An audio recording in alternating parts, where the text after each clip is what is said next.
For this example, we're going to interpret scales and origins. The average number of posts per day on a social media site each year is given in the table. Interpret the meaning of the axes, scale, and origin of the corresponding graph and data.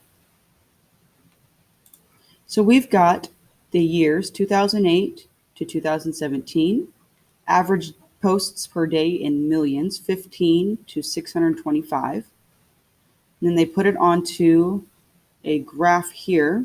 So we have years since 2008, an average post per day in millions.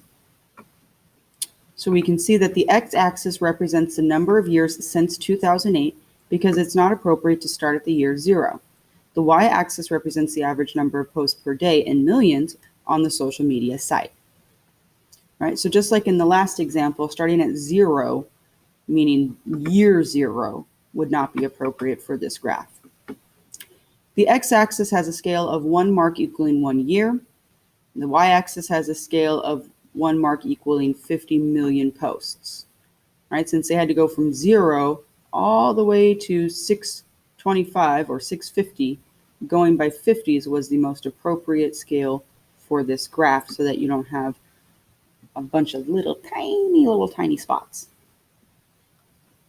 And the origin represents the year 2008 and 0 posts per day, right?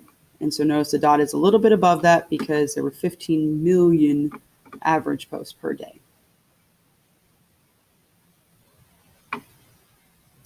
Find data.